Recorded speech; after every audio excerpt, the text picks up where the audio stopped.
Welcome to my Liverpool FC26 career mode. This is going to be, I play a game a month. We're going to try it out with Liverpool, but the goal will be one match per month of the season. If there's a cup match, Champions League, Carabao Cup, FA Cup, we'll play that one as well. So there may be some months where we play two matches, but excited to try this out. I haven't had a chance to play manager mode in so long, and yeah, I've been wanting to have the manager market in this game for like 10 years. So I hope it works. And as you can see, we're starting off with some of the new features here. So you got the authentic gameplay type. We also had the deeper simulation, which I think everybody is using the same major leagues because you only get to pick from 5. We put unexpected events up to super high, which you'll see, and we put the board on strict. So those are the sort of major settings. I might tinker with the authentic gameplay because look, maybe I've been playing foot for too long, but I'm finding it a bit slow, and I don't really find the AI to be particularly attacking. So yeah, we'll see about that. But the focus here is Liverpool. And why would anybody do a Liverpool career mode when, on paper, at least in a video game, this team is stacked and set? What do you fix? What transfers do you make? Good question. Look, this is about winning the treble and seeing how many matches we can win with this team. And also some of the drama around what's going to happen if this thing goes long enough.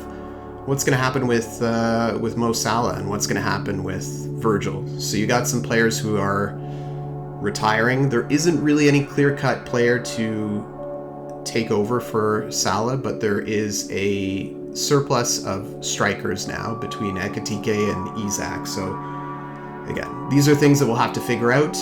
Something else that's new that you can see in the background, the injuries. We're playing a live manager, so we're starting from this week, which was the first Champions League match and the derby match against Everton. So the game actually includes the real-life stats, real-life table, and real-life injuries, which is not something that they had in the game. I don't know. Last time I played this, they didn't have that. So it's a fun little thing.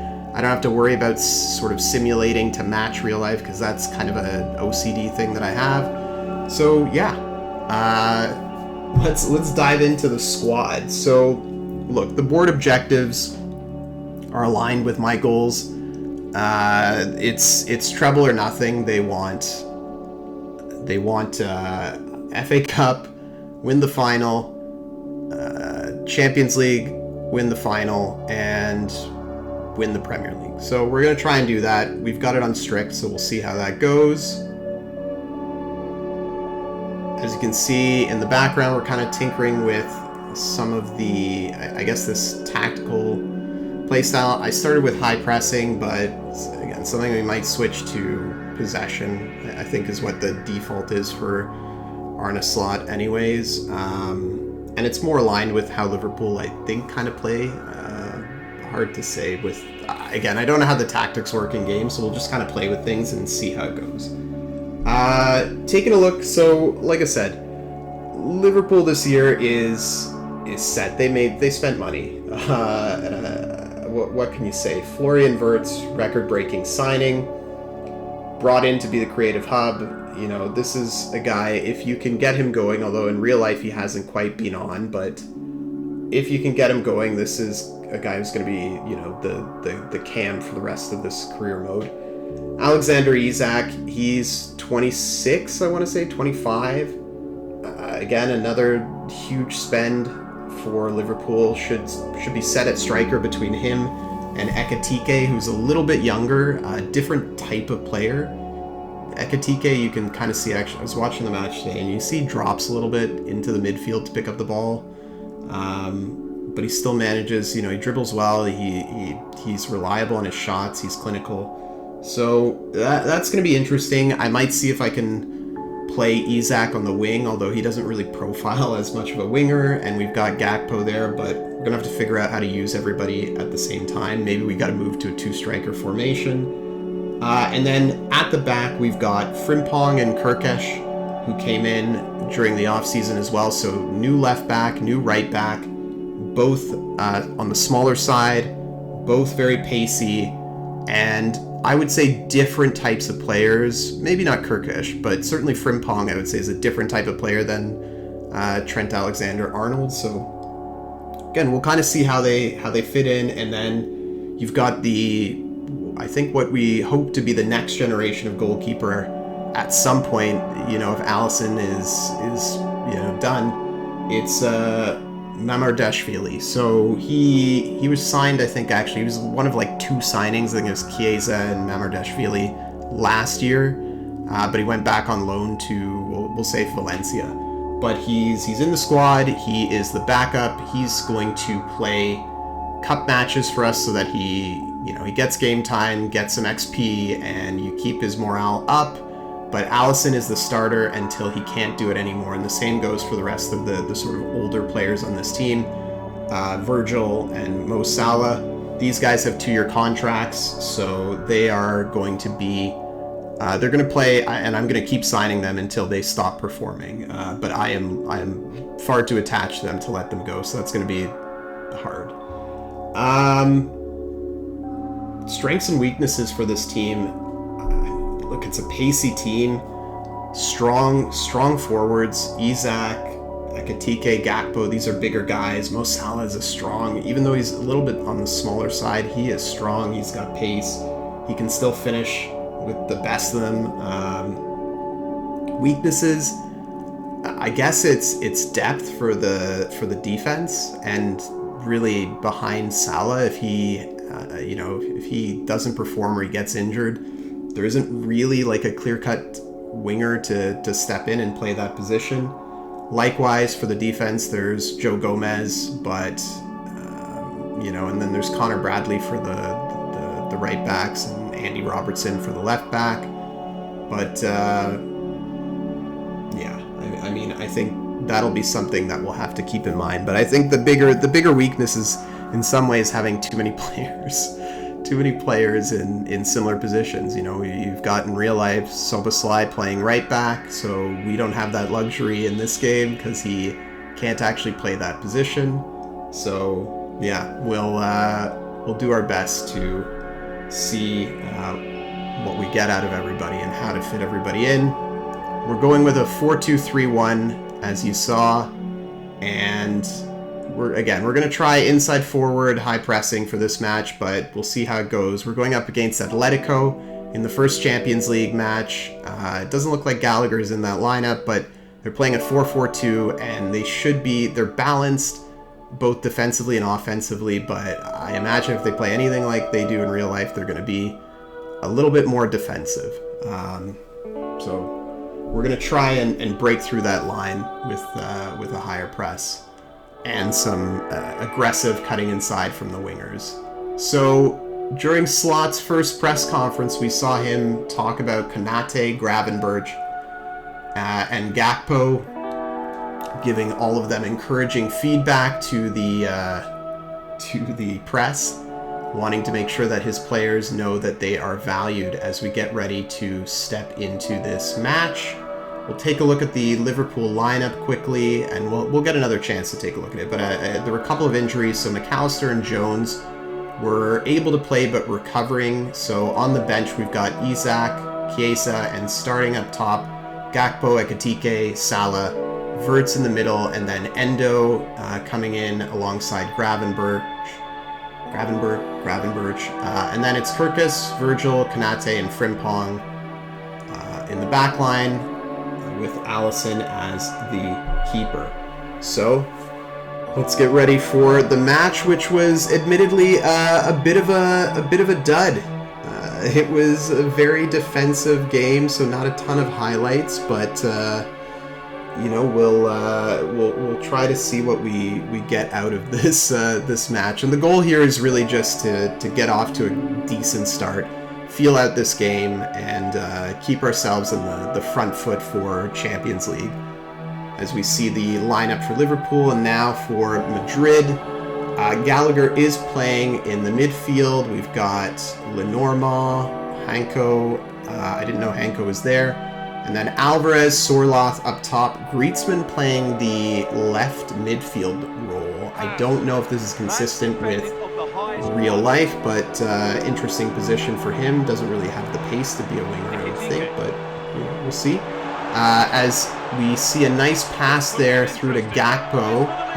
Wirtz takes a shot, it bounces off, lands on Ekitike's foot, and he quickly finishes that for the first goal of the match, and his first goal in the Champions League for Liverpool. So a good clean finish from Ekitike, what we like to see. Pretty dirty, pretty grimy goal, but we will take it.